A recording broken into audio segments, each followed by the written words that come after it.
હું એને ઓળખતો. તેને ડોકમાંથી 1.5 તોલાનો દોરો માર્કેટમાં તોડી ગયા. એટલે મેં કીધું માર્કેટ જવામાં ગીરદીમાં ન જવાય પહેરીને. અરે કે હું બીજો પહેરીને જાઉં કે શેનો તોડી જાય, હજી છે મારી પાસે એક કે. હવે એને તો ભાઈ અહંકારનો પાર નહીં, તો પાછા બીજે દી પહેરીને ગયા તો એ તોડી ગયા.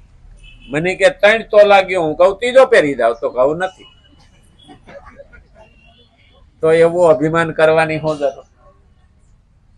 કારણ કાં તો આપણો ખો થાય અને કાં તો ઘરેણો જાય. આ પેલા જૈનોનું તીર્થ હતું ડુંગર પાલીતાણા છે ને, એની ઉપર એક લેડીઝ ગાયબ થઈ ગઈ હતી. એ 5 વર્ષે ભેદ ખુલ્યો હતો કે 40 તોલા હોનું પહેરીને એ ચડતી હતી અને વાહે રહી ગઈ. ચડતા ચડતા બીજા આગળ નીકળી ગયા ને વાહે કોઈ આવતું નહોતું. તે ઓલા 3-4 લૂંટારા હોય એ બાઈને ખેંચી લીધી, જંગલમાં લઈ જઈને મારીને ઘરેણા લઈ લીધા, ત્યાં દાટી દીધી પર્વત ઉપર. એ 5 વર્ષે ભેદ ખુલ્યો. તો આવા ઘરેણા પહેરીને દેખાડો કરવાની શું જરૂર? આ પહેલા જમાનામાં હતું, શેઠના ઘરવાળા પહેરીને જતા એટલે શેઠ પાસે કેટલો પૈસો છે ને એ એમાં દેખાય કે આની ઘરેણા પહેરે. નહીં તો ઘરેણા પહેરવાથી 5 વર્ષ થોડા વધી જવાના છે.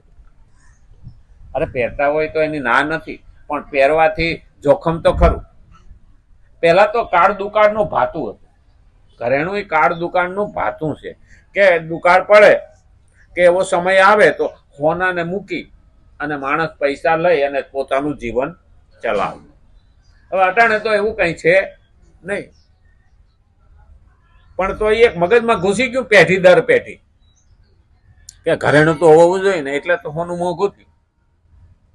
હા, હવે તો સરકારો હોનું ખ્યાલ દેશે. હમણાં આપણે આ 5 વર્ષમાં મોદીએ 350 ટન હોનું ખરીદ્યું. આપણી સરકારે એટલું ખરીદ્યું 350 ટન.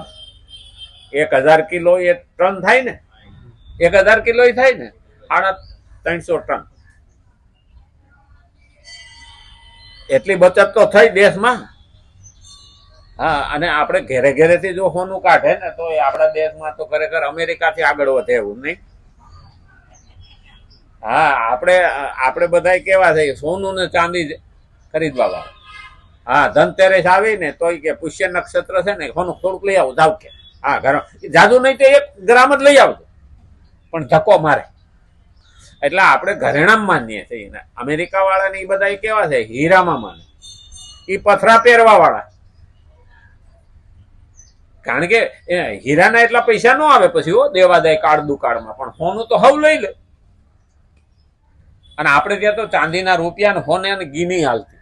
આ તો હવે રાજાઓ મહારાજા પાસે તો બહુ હોનું હતું, દરિયાના બેટમાં રાખતા અને રાજાઓ પણ દરિયામાં જઈ શકતા હતા. હવે કેટલું, એટલે તો મારા અમેરિકા વાળાની બધા હજી ડૂબક્યું મારે છે કે ભારતના દરિયામાં હોનું તો છે, આ બધા મેલું છે.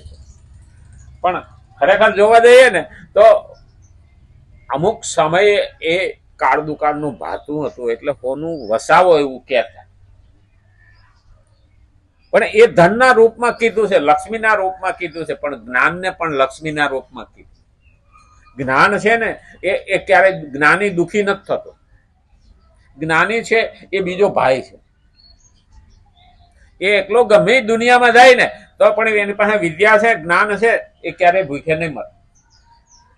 એ એનું ઊભું કરશે, વગર મૂડીએ ઊભું કરશે.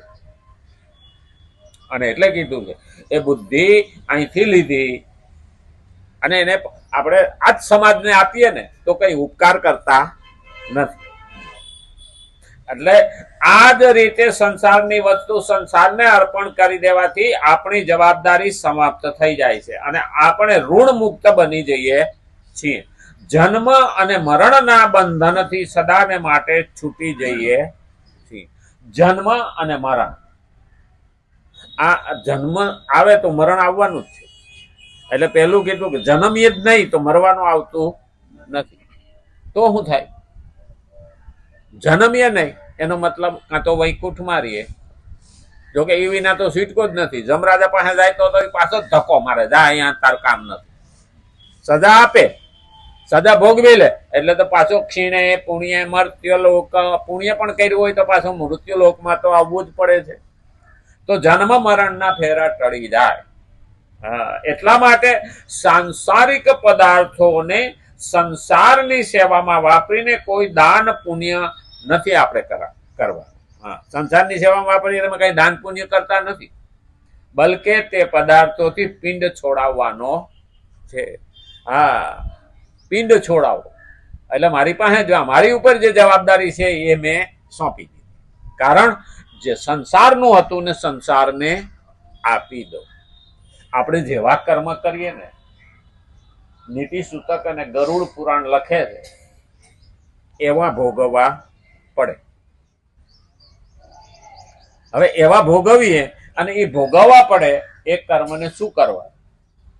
કારણ કે આપણે સજા ભોગવવાની, સજા ભોગવા પછી માણસમાં આવીએ, પણ માણસ ટોચ લેવલ ઉપર સૂચિનામ શ્રીમતાંગે એ ટોચ ઉપર જન્મો હોય અને જો સારા કર્મ ન કરે તો એ કક્ષામાં નીચી કક્ષાએ જતો નથી. ગણે જતા ગટરની પાસે રહેતા હોય, 10-12 ની ઓયડીમાં 10 છોકરા હોય અને માખીઓ બણબડતી હોય, આવી સજા પણ એને ભોગવવી પડે.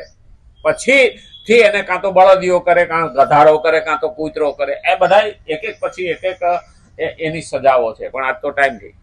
રામચંદ્ર ભગવાન કી, કૃષ્ણ કનૈયા લાલ કી, ગજાનંદ ગણપતિ ભગવાન કી, નમઃ પાર્વતી પતિ હર હર મહાદેવ.